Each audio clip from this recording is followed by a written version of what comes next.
The demonstration hall on Orion 7 station buzzed with excited voices.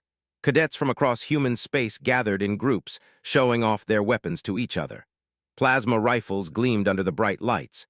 Energy cannons hummed with stored power. Quantum disruptors clicked and whirred as their owners checked the charge levels. Kate walked through the crowd carrying something that made people stop and stare. In her arms rested an old rifle. Not old in the way military equipment gets old after a few years of service. This weapon looked ancient. The wooden stock was dark brown, worn smooth by decades of handling. The metal barrel showed scratches and small dents. A leather strap, cracked with age, hung from the sides. She moved to an empty spot near the back of the hall and set the rifle down carefully on a cleaning mat. Around her, other cadets whispered to each other and pointed. Some laughed quietly. Kate ignored them all. She pulled a small cleaning kit from her bag and began checking the weapon with practiced movements. Brandon Cole stood 20 feet away, surrounded by a group of admirers. His plasma rifle was top of the line, fresh from the Mars military factories. It could punch through ship armor at 300 meters. The weapon cost more than most people earned in a year. He caught sight of Kate and her old rifle, and his eyebrows went up. "Is that a joke?" Brandon said loudly. His voice carried across the hall. Several conversations stopped. Did someone bring their grandfather's hunting rifle to a military academy? His friends laughed. Other cadets turned to look. Kate kept her eyes on her weapon, running a cloth along the barrel. Brandon walked over, his expensive rifle held casually in one hand. "Seriously, what is that thing? Does it even fire anymore? Should we call a museum?" Kate looked up at him. Her face showed nothing. No anger, no embarrassment, no reaction at all. She simply met his eyes and then returned to her work. "I'm talking to you," Brandon said, stepping closer. "This is a weapon demonstration. We're supposed to show what we can do in combat. What are you going to do with that antique? Club someone with it." More laughter rippled through the crowd. Even some of the alien observers, members of the Galactic Coalition who came to watch human military training, seemed amused. A tall figure with blue skin and 4 arms made a clicking sound that might have been their species' version of a chuckle. Kate finished her inspection and stood up. She was shorter than Brandon by half a foot, but something in the way she stood made him take a small step back. She opened her mouth to speak. "Cadet Cole," the voice cut through the hall like a knife. Everyone went silent. Instructor Commander Hayes walked toward them. He was an older man, maybe 50, with hair cut military short. Scars crossed his left cheek and disappeared under his collar. His uniform was perfectly pressed, but his hands showed the calluses and burn marks of someone who had seen real combat, not just training simulations. Brandon snapped to attention. "Sir." Hayes ignored him. He walked straight to Kate and looked down at the rifle on the mat. For a long moment he said nothing. Then he knelt down slowly, his knees cracking. His hand reached out and touched the wooden stock with surprising gentleness. His fingers traced along the metal barrel. "Where did you get this?" Hayes asked quietly. "It was my mother's, sir," Kate said. Her voice was steady, but something flickered in her eyes. Hayes looked up at her sharply. He stood, his face gone pale. "Your mother, Grant." "Yes, sir." The instructor turned to face Brandon. The younger cadet tried to meet his eyes but couldn't. Hayes stepped close to him, so close that Brandon had to tilt his head back. "Do you know what this weapon is, Cadet Cole?" Hayes asked. His voice was soft, dangerous. "An old rifle, sir," Brandon said. His earlier confidence had vanished. "This particular rifle," Hayes said, each word precise and sharp, "ended a war. A war that killed 17,000 people across 4 star systems. This weapon, which you called an antique, fired one shot that changed everything. One shot that saved 37 lives and prevented millions more deaths. One shot from 847 kilometers away that made the ETH Empire sue for peace." The hall was absolutely silent now. Even the alien observers had stopped their quiet conversations. Brandon swallowed hard. "Sir, I didn't know." "You didn't ask?" Hayes turned away from him and addressed the entire hall. "Demonstration is postponed. Everyone report to Lecture Hall 3 in 1 hour. Full dress uniform. This includes our coalition observers. What you're about to hear is required learning for every cadet in this academy, and apparently we've been failing in our duty to teach it." He looked back at Kate. "Bring the rifle, Lieutenant." Kate nodded and began packing her cleaning kit. The other cadets started moving toward the exits, their conversations hushed and confused. Brandon stayed where he was, his face red with shame. As the crowd thinned, Ambassador approached Hayes. The alien's four arms moved in what his species used as a gesture of curiosity. Commander Hayes, I have observed human military training for 3 years. I have never heard of this story. If it is significant enough to interrupt academy schedules, my government would be interested to hear it. Hayes gave him a tired smile. Ambassador, your government already knows this story. They were part of the coalition that sanctioned the ETH after what happened. But knowing facts in a report and understanding what really happened are different things. I do not understand the distinction. You will, Hayes said. In 1 hour, you'll understand exactly why humans are the way we are, why we don't give up, why we find ways to win even when winning seems impossible, and why you should never, ever judge us by the tools we carry. The ambassador made a gesture of agreement and left. Soon only Hayes and Kate remained in the hall. You didn't have to do this, sir, Kate said quietly. Hayes picked up her rifle and held it carefully, reverently. Yes, I did. These kids, they think war is about having the best equipment, the technology. They don't understand that equipment fails, technology breaks, but will, properly aimed, never misses. He handed the rifle back to her. Your mother taught me that. Now it's time everyone else learned it too. Kate took the weapon and held it close. She would have liked that, sir. She was the best soldier I ever served with, Hayes said, and not because she could make impossible shots, because she understood what we were really fighting for. He headed toward the exit, then paused and looked back. 1 hour, and Kate, when I tell them what happened, I'll need you to finish the story, the part I wasn't there for. Can you do that? Kate's jaw tightened, but she nodded. Yes, sir. Hayes left her alone in the empty demonstration hall. Kate sat down beside her mother's rifle and ran her hand along the worn wood. She remembered watching the videos her mother had recorded, remembered learning to clean this weapon, remembered being told over and over that this rifle represented something important. Lecture Hall 3 was packed. Every seat was filled with cadets in their dress uniforms. The alien observers stood along the back wall, their various forms creating strange shadows in the dim light. Brandon Cole sat in the front row, his eyes fixed straight ahead. He hadn't spoken to anyone since the demonstration hall. Kate entered last, carrying her rifle. She took a seat near the side door as Hayes had instructed. The weapon rested across her lap. She could feel people staring at it, but she kept her face calm. Commander Hayes walked to the front of the hall. Behind him, a large screen flickered to life, showing a star map.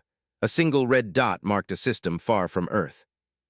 Hayes said, 15 years ago we had a research station there, small facility, 37 scientists, 12 security personnel. Their mission was medical research, working on a cure for syndrome.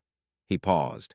For those who don't know, syndrome was killing roughly 15,000 people per year across all colonies, mostly children. The research team was close to a breakthrough. He pressed a button and the image changed. 3 massive ships appeared on the screen, dark and angular. The ETH Empire decided they wanted that research. They sent 3 battle cruisers. These weren't exploration vessels or patrol ships. These were weapons designed to crack planets. Each one carried enough firepower to glass a city from orbit. Hayes's voice stayed level, but his hands gripped the podium tightly. I was there, sergeant at the time, part of the security detail. We had no warships, no heavy weapons, nothing that could even scratch the paint on those cruisers. Our defensive systems were designed to protect against accidents and small debris, not military assault. The screen showed the research station, a cluster of connected domes on a barren moon. It looked fragile against the black of space. The ETH commander sent one message: surrender the research data or they would destroy the station. Captain Stone, our commanding officer, refused. The research wasn't complete yet. If the ETH took it and tried to finish it themselves, they would fail. All those years of work would be wasted. All those people would keep dying. Hayes moved away from the podium, walking slowly across the front of the hall. So the ETH surrounded us. They jammed all our communications. We couldn't call for help. Even if we could, the nearest human fleet was 6 light-years away. By the time help arrived, we would all be dead and the station would be debris. A cadet in the 3rd row raised his hand. Hayes nodded to him. Why didn't they just attack immediately, sir? Because the ETH don't think like that, Hayes said. Their military doctrine is about making examples. They wanted us to sit there, trapped, knowing we were going to die. They wanted us to feel helpless. Then when they finally did destroy us, other humans would remember and be afraid. He smiled without humor. They didn't understand humans very well. The screen changed again, showing the three ETH ships in orbit. Hayes pointed to the largest one. They maintained a perfect blockade pattern. Their shields rotated coverage every 7 minutes, overlapping to ensure no weak spots. Their sensor nets covered every possible escape route. They parked themselves up there and waited for us to break. For 3 days, nothing happened. They sent threatening messages. We ignored them. They did weapon tests, firing into empty space to show us their power. We watched and took notes. Captain Stone kept everyone working on the research, trying to finish before the end came. And one of our people, Sergeant Lisa Grant, did something nobody expected. Kate shifted in her seat. Her hands tightened on the rifle. Grant was a marksman, not special forces, not a sniper with years of advanced training. She was a security sergeant who happened to be very good at shooting. She had grown up hunting on Earth, learned from her father, practiced on basic rifles because that's what her family could afford. Hayes stopped packing and faced the cadets directly. For those 3 days, she barely slept. She was up on the observation deck with a telescope, watching those ships, writing in a paper notebook, doing math by hand. On the 3rd night, she came to Captain Stone with a plan. Stone thought she had gone crazy from stress. I thought the same thing. Her idea was impossible, not difficult, not risky, impossible. Hayes pulled up another image. It showed a detailed schematic of the lead ETH cruiser with one small section highlighted. Grant had identified the communication array on the main battle cruiser. She had calculated its exact position, its orbital mechanics, the rotation of the moon we were on, atmospheric density, gravitational influences from every body in the system. She had done 3 days of continuous observation and mathematics to solve one specific problem. "And what problem was that, sir?" Brandon asked quietly. "How to hit a target the size of a dinner plate from 847 kilometers away." Hayes let that sink in. The hall erupted in whispers. "With a rifle, an old Earth rifle with basic iron sights." Ambassador spoke from the back of the room. "Commander Hayes, that is not possible. Modern targeting computers cannot guarantee accuracy at such range. The variables are too numerous." "You're right," Hayes said. "It's not possible, that's what we told her, but Grant showed us her calculations. She had accounted for everything. Bullet drop, wind resistance in the thin atmosphere, the rotation of the moon, the movement of the target, the effect. Even the gravity from the gas giant in the outer system. She had pages of mathematics, all done by hand, all perfect." He turned back to the screen. "But she wasn't trying to destroy the ship. She couldn't. A bullet wouldn't even dent that armor. She had a different target. There was a data conduit exposed for exactly 13 seconds during each shield rotation that connected the communication array to the navigation system." The schematic zoomed in, showing a thin line on the ship's hull. If she could sever that conduit, the navigation system would default to emergency protocols. ETH ships are designed with fail-safes. If navigation fails, the ship automatically broadcasts a distress signal on all frequencies. The engineers who designed these ships were paranoid about being stranded in space. They made sure distress signals could override everything, even jamming systems. Understanding dawned on faces throughout the hall. Hayes nodded. "That's right. One shot. If it worked, the ETH ship would start broadcasting their location, their status, their mission objectives. Everything. And they wouldn't be able to stop it without taking the entire navigation system offline, which would leave them drifting in orbit. But first, someone had to make that shot." Hayes walked over to Kate. Captain Stone asked for volunteers. He explained that the observation deck where the shot had to be taken was exposed. Our shields were weakened. Anyone staying up there for the time needed would be exposed to radiation, not immediately fatal, but enough for long-term damage.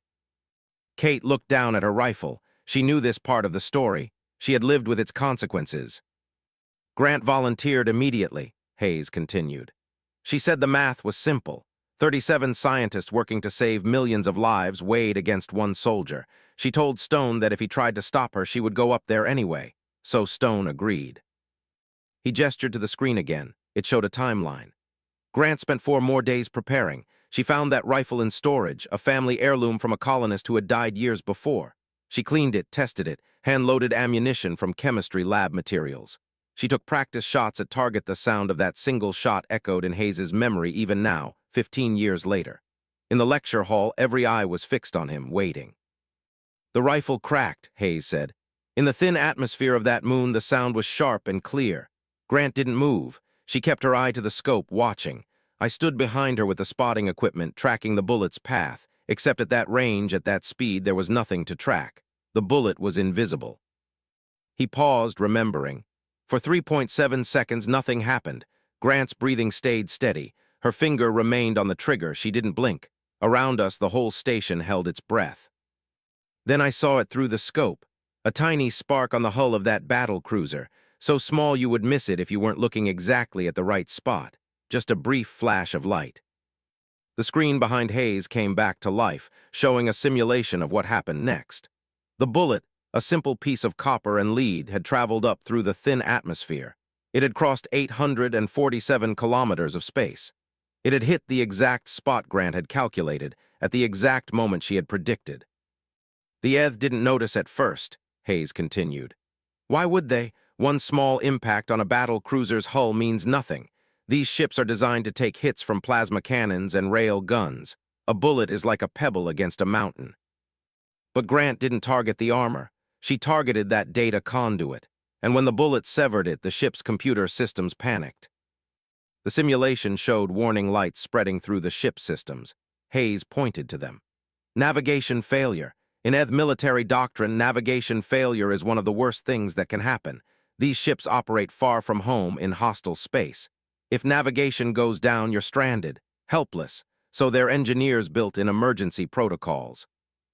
The navigation system immediately began broadcasting a distress call, not on one frequency, on every frequency.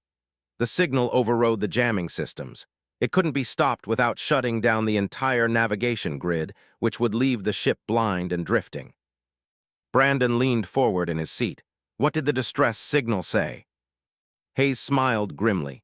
Everything, ship identification, exact coordinates, current mission parameters, force composition.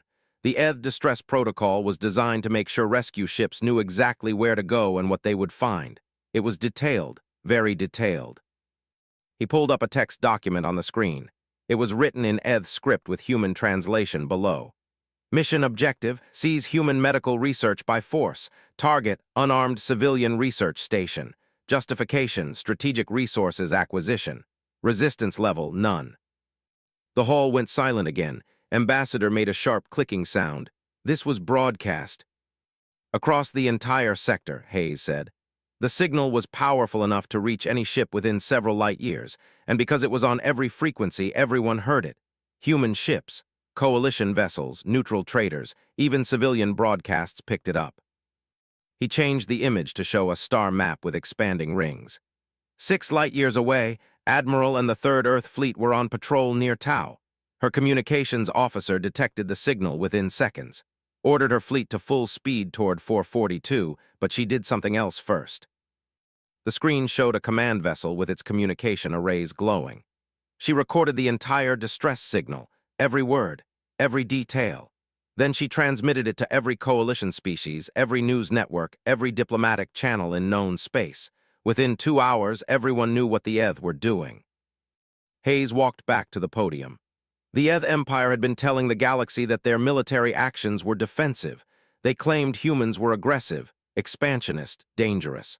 They said their blockades and attacks were necessary to protect other species from human aggression. They had been building a political case for months, trying to isolate humanity diplomatically. One distress signal destroyed all of that. It showed the truth. 3 battle cruisers attacking an unarmed research station, demanding civilian medical data, threatening to kill scientists. There was no way to spin it, no way to justify it. The Eth had been caught in a lie, and the evidence was broadcast in their own words. Ambassador spoke again. I remember when this signal reached my government. I was a junior diplomat at the time. The council debated for less than an hour before voting to sanction the Eth Empire. It was the fastest major decision I had ever witnessed. Your species wasn't alone, Hayes said. Within 6 hours, 43 coalition species had announced sanctions. Trade agreements were canceled. Diplomatic ties severed.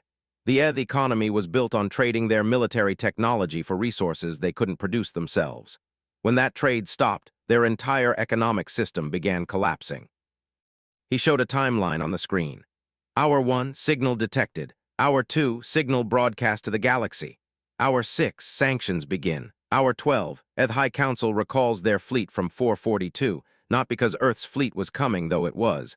Not because they feared human weapons. They recalled their ships because every species in known space now knew the truth. The image changed to show the Eth battle cruisers turning away from the moon, their engines burning as they left the system. Commander or the Eth officer leading the blockade sent one final message before leaving, Hayes said. He asked Captain Stone how we had broken their jamming. Stone told him the truth. One shot from an old rifle, 847 kilometers, perfect accuracy, impossible by any reasonable calculation. Hayes smiled slightly. Or didn't believe him at first. He thought it was some kind of human trick, advanced technology we were hiding. Stone sent him the footage. Grant on the observation deck with that ancient Winchester. One shot, one bullet, or watched it 3 times, Stone told me later. Then he shut off communications and left the system. A cadet near the back raised her hand. Sir, did the war really end because of that one shot? Not immediately, Hayes said. The Eth didn't surrender right away, but their economy was collapsing. Their allies had abandoned them. Most importantly, their entire military philosophy was based on making other species fear them.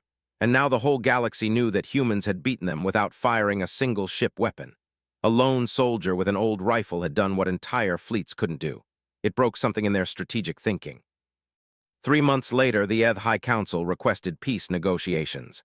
6 months after that, they signed a treaty. They agreed to release all human prisoners, pay reparations, and withdraw from contested systems. The war that had killed 17,000 people over 2 years ended because of that one shot. Hayes turned off the screen. The hall lights came up slightly. I want you all to understand something. This story isn't about the rifle being better than modern weapons. Plasma rifles, energy weapons, all of that has its place. Technology is important. He looked around the hall, meeting eyes. But this story is about understanding that our greatest weapons aren't the ones we carry. They're the ones we are. Human patience, human precision. The ability to look at an impossible situation and find a solution that nobody else would even consider. The courage to take action even when success seems impossible. Brandon raised his hand slowly. Hayes nodded to him. Sir, you said someone was exposed to radiation. Sergeant Grant, what happened to her? Hayes's expression went hard. That's not my story to tell. Lieutenant, would you come up here, please? Kate stood, her rifle in her hands.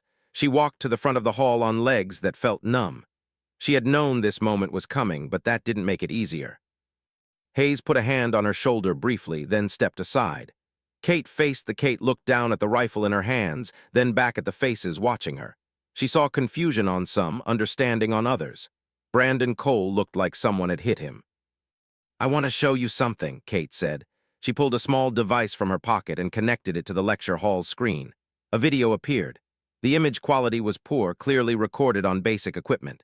A woman sat in what looked like a medical facility room. She wore a simple shirt. Her hair was tied back. Her face was thin, too thin, but her eyes were sharp and clear. This is my mother 3 weeks before she died, Kate said. She recorded this message for military archives. Commander Hayes gave me permission to show it. The woman on the screen began speaking.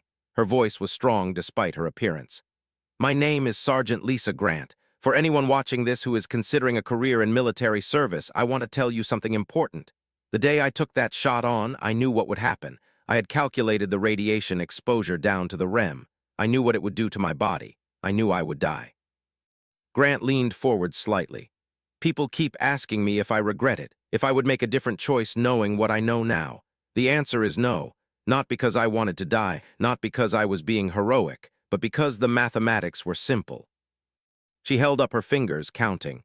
37 scientists who needed protection, millions of people across human space who would die without the cure those scientists were developing. My daughter, who deserved to grow up in a galaxy where humanity was respected, not bullied by aggressive empires. She lowered her hand. Weighed against that, one soldier's life was not a difficult calculation. The video showed Grant looking directly at the camera. I'm recording this because I want future soldiers to understand something. Our job isn't to have the best equipment. It isn't to have the most advanced technology. Our job is to protect people. Sometimes that means using plasma rifles and energy weapons. Sometimes it means finding solutions that nobody else can see. And sometimes it means making sacrifices that nobody wants to make. She paused, her expression softening. I hope my daughter sees this someday when she's old enough to understand. Kate, if you're watching this, I want you to know that I didn't die for nothing. I didn't throw my life away. I used it. I used it to protect people I would never meet, to save children who weren't born yet, to give humanity a chance to show the galaxy who we really are. That's not a loss. That's a purpose. The video ended. Kate switched off the device and put it away. She could feel tears on her cheeks but didn't wipe them away. My mother spent her last weeks writing training manuals, Kate continued. She documented everything about that shot, the calculations, the methods, the thinking behind it. She wanted to make sure others could learn from what she did, not just the technical parts, the decision-making process, how to look at impossible situations and find solutions. She walked along the front of the hall, the rifle still in her hands. After she died, Earthfleet tried to take this weapon for a museum. They said it was historically significant. They wanted to put it in a display case with a plaque explaining what happened. Commander Hayes fought them for 5 years. He told them this rifle wasn't a memorial. It was a teaching tool, and my mother wanted me to have it. Hayes nodded from where he stood at the side of the room. I promised Grant I would look after her daughter. That included making sure Kate understood what this weapon represents. Not violence, not war, but human ingenuity and courage. Kate stopped in the center of the floor. I've carried this rifle through basic training, through academy entrance trials, through every qualification test. People always ask me the same thing. Why don't you use a modern weapon? Why carry something so old? She held the rifle up. This weapon teaches me something every day. When I clean it, I think about my mother's patience. When I aim it, I remember her precision. When I feel the weight of it, I understand the choices she made. This rifle is a reminder that our tools matter less than our will. Brandon stood up slowly. His face was red, his eyes wet.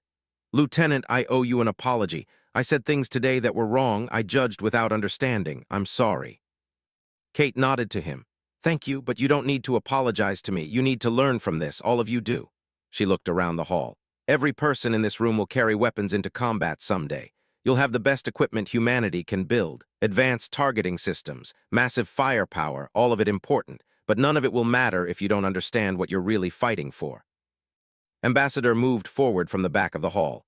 His forearms gestured in what Kate had learned was a sign of deep respect in his culture. Lieutenant, I must tell you something.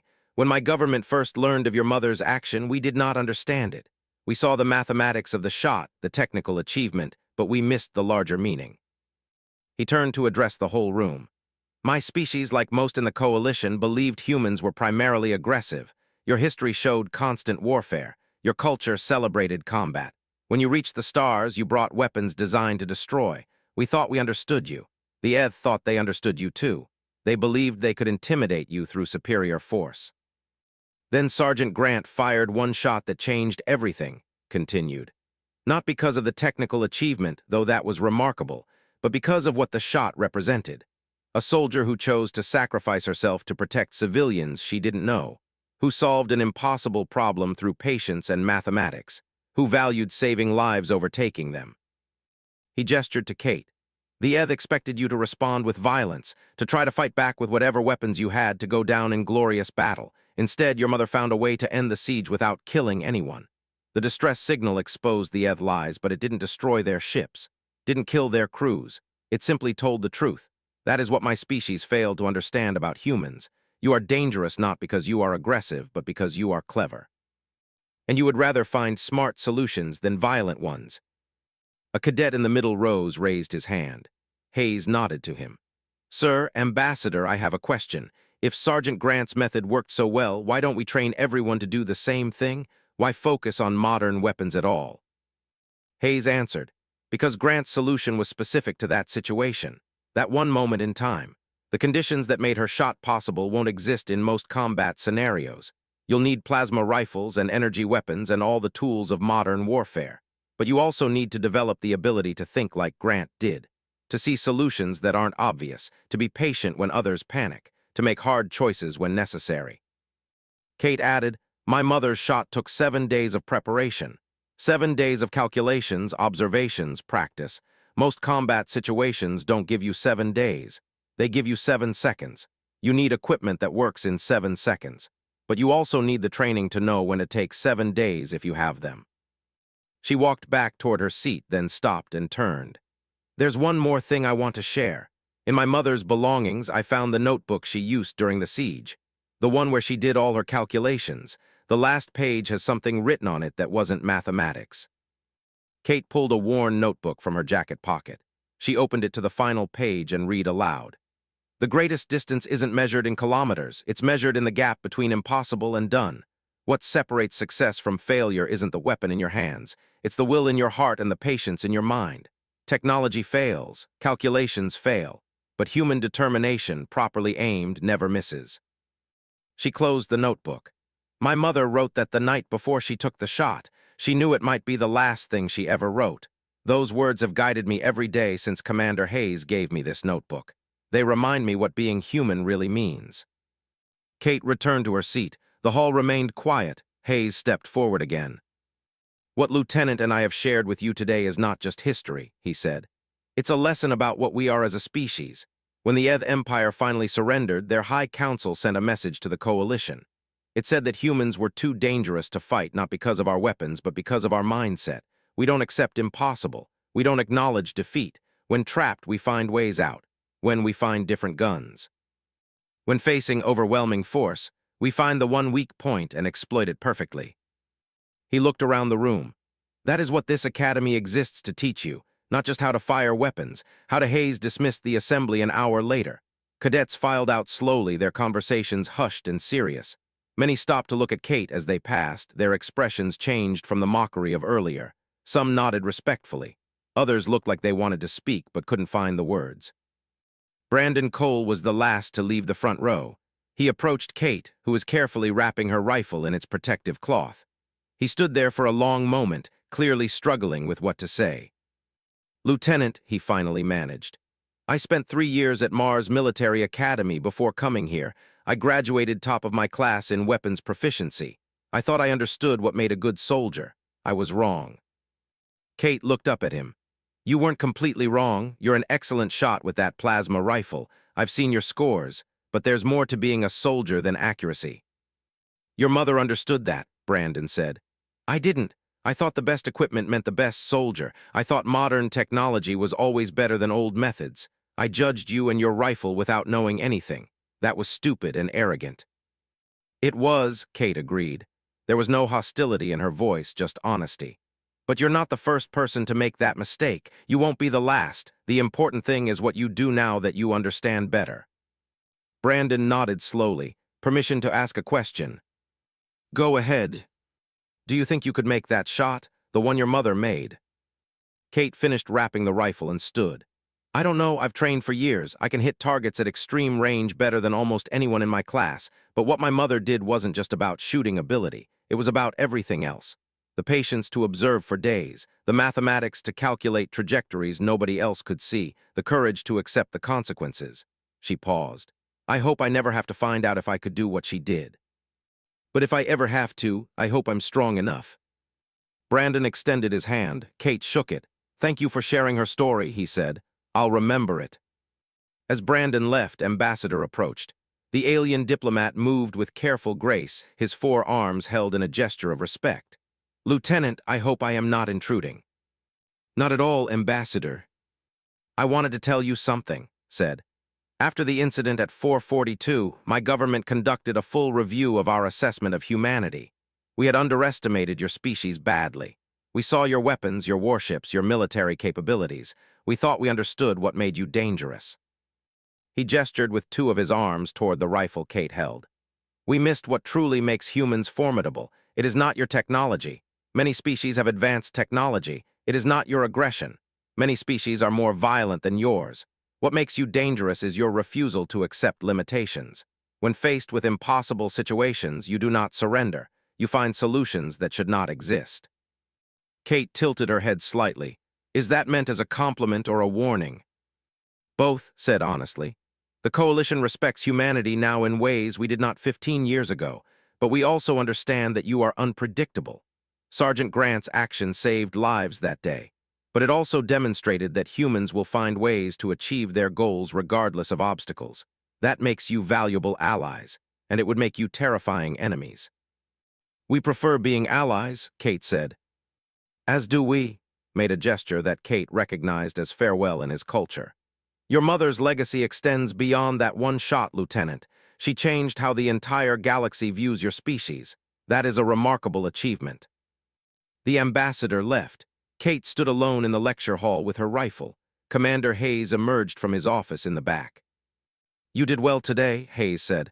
Your mother would be proud. You think so? I know so. Grant always said that the truth was more important than comfort. You told these cadets the truth. About what she did, what it cost, and why it mattered. That's exactly what she would have wanted. Kate looked at the rifle in her hands. Do you think any of them really understood? Some of them did. Some of them won't understand until they face their own impossible situations. But you planted the seed. That's what matters. Hayes moved to stand beside her. I need to tell you something. I've been contacted by Admiral. Kate's eyes widened. Admiral, the officer who was at Tau when the distress signal came through. The same. She's retired now, but she's been working on a special project for Fleet Command. She wants to create a new training program focused on unconventional problem-solving, teaching soldiers to think the way your mother did, finding solutions that don't rely on superior firepower. Hayes smiled slightly. She asked me to recommend someone to help develop the program, someone who understands what Grant really achieved. And you recommended me. I told her I would talk to you about it. The position would mean leaving the academy after you graduate. Special assignment, working directly with and her team. Developing scenarios, training methods, teaching others to see problems differently. Kate thought about it. What did my mother say about rushing decisions? Hayes laughed. She said that rushed solutions were poor solutions. Some things required patience. Then I need time to think about it. This is important. I can't make that decision quickly. That's exactly what Grant would have said. Hayes put a hand on her shoulder briefly. Take your time. Said she would wait for the right person rather than settle for someone fast. She understood your mother's philosophy. They walked toward the exit together. As they reached the door, Kate stopped. Commander, can I ask you something? Of course. You served with my mother for 2 years before 442. What was she like? I mean, I have the videos, the messages she left for me. But those were recorded when she knew she was dying. What was she like normally? Hayes considered the question carefully. Your mother was the most patient person I ever met. In combat situations, when everyone else was panicking, she would get calm. She used to say that panic was just fear of the future, and the future hadn't happened yet. She believed in dealing with what was actually happening, not what might happen. He smiled at the memory. She also had a terrible sense of humor. She would make these awful jokes at the worst possible times. During the siege, when we were all terrified, she told me that at least the Eth ships blocking the sun meant we wouldn't get sunburned. I wanted to strangle her. Kate laughed, surprising herself. That sounds like something she would say. In one of her videos, she told me that fear was just excitement without breathing. I never understood what that meant. It means fear and excitement create the same physical reaction in your body. Increased heart rate, heightened awareness, adrenaline. The only difference is your breathing. If you breathe deeply and slowly, fear becomes manageable. It becomes useful energy instead of panic. Hayes looked at her. Your mother understood human psychology better than most trained psychologists. She knew how to control her own reactions. That's how she could take that shot with steady hands. They stepped out into the corridor. Other cadets passed by, heading to their next classes. Kate saw them glance at her rifle, but the mockery was gone. Now there was curiosity, respect, maybe even a little fear. One more thing, Hayes said as they prepared to part ways. Your mother left something else for you. I was supposed to give it to you when I thought you were ready. After today, I think you're ready. He pulled a small case from his jacket pocket. Kate opened it. Inside was a single bullet, carefully preserved in protective material. A note was wrapped around it in her mother's handwriting. Kate unfolded the note and read, "This is the bullet I test-fired the day before I took the shot at 442. It hit exactly where I calculated it would hit. I kept it as a reminder that mathematics and patience can achieve anything. When you hold this, remember that impossible is just a word people use when they haven't thought hard enough. Your mother, Lisa Grant." Kate closed her hand around the case. "Thank you for keeping this. I promised her I would give it to you at the right time. Today felt right." Hayes checked his watch. "You should get to your next class. Colonel is teaching advanced tactics in 20 minutes. She doesn't tolerate lateness." Kate nodded and started walking. She had gone 10 steps when Hayes called after her. Lieutenant. She turned back. Your mother spent 3 months dying, but she never acted like she was dying. She acted like she was living very intensely. She made every day count, every conversation matter, every lesson clear. Hayes's voice was rough with emotion. Don't just carry her rifle, Kate. Carry that intensity. Make your days count the way she made hers count. I will, sir. Kate walked to her next class, the rifle over her shoulder, the bullet case in her pocket. Around her, the academy continued its normal routine. But something had changed. She could feel it in the way people looked at her, in the conversations she overheard as she passed. In the mess hall later that evening, she sat alone at a table, cleaning her rifle with the methodical care her mother had taught her through those videos. Brandon Cole approached with his meal tray. Mind if I sit here? Kate gestured to the empty seat. Brandon sat down, looking uncomfortable. I've been thinking about what you said, he began. About learning from mistakes. I want to understand more about unconventional tactics, about thinking differently in combat situations. I was wondering if you would be willing to train with me. Not to teach me to shoot like your mother. I know that's not something you can just teach, but to help me think differently about problems. Kate looked at him. She saw genuine humility in his face now, a willingness to learn that hadn't been there before.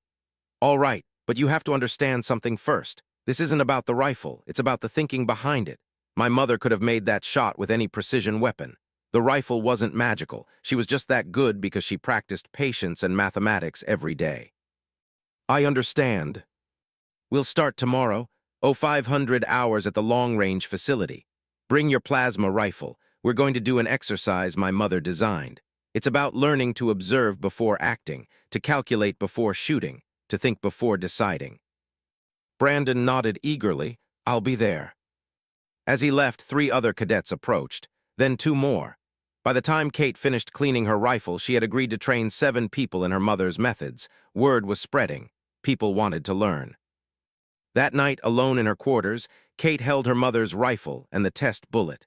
She thought about the choice her mother had made, about the courage it took to climb to that observation platform knowing what it would cost, about the patience to wait for the perfect moment, about the will to squeeze that trigger when everything depended on absolute precision. Kate made a decision. When Admiral's offer came officially, she would accept it. She would spend her career teaching others to think the way her mother thought, to see solutions where others saw only problems, to be patient when others panicked, to make the impossible possible through pure human determination. She opened her mother's notebook to the last page and read those words again. The greatest distance isn't measured in kilometers. It's measured in the gap between impossible and done. Kate picked up a pen and added her own line below her mother's words. And every day we make that distance smaller.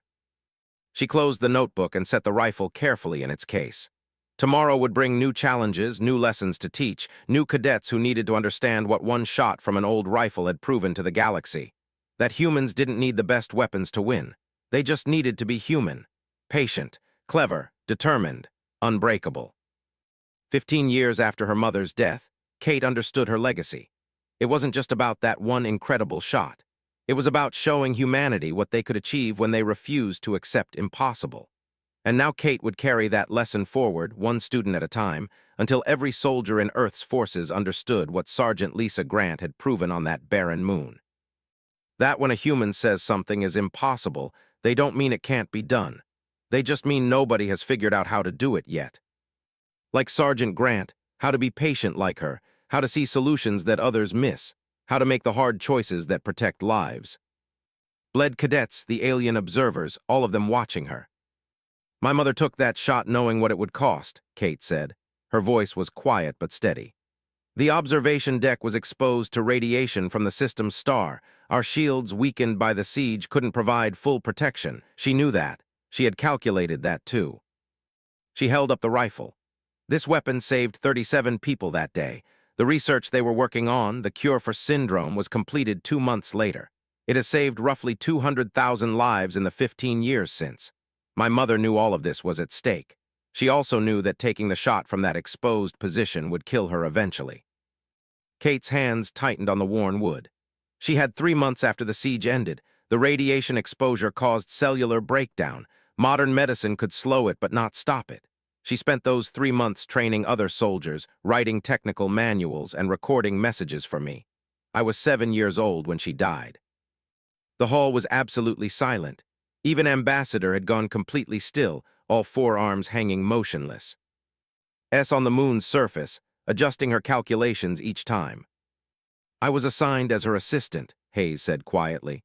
I watched her work. She never showed fear, never doubted. She treated it like a mathematics problem that just needed solving. When the ETH sent their final ultimatum telling us we had 6 hours to surrender, Grant said conditions were optimal. She took her position. The screen went dark. Hayes stood in silence for a long moment. I was there with her on that platform. The entire station was watching through cameras. Grant set up the rifle on sandbags, checked her calculations one more time, and waited. The ETH ships orbited above us. We could see them with the naked eye, huge and deadly. Grant's breathing slowed. She pressed her cheek to the rifle stock. Her finger touched the trigger. She was waiting for the exact second when everything aligned, when the math became reality. Hayes's voice dropped to almost a whisper. And then she fired. Now everyone was about to learn what that something was. And whether she was ready or not, Kate would have to stand in front of them all and speak about the woman who had fired one impossible shot and changed the galaxy.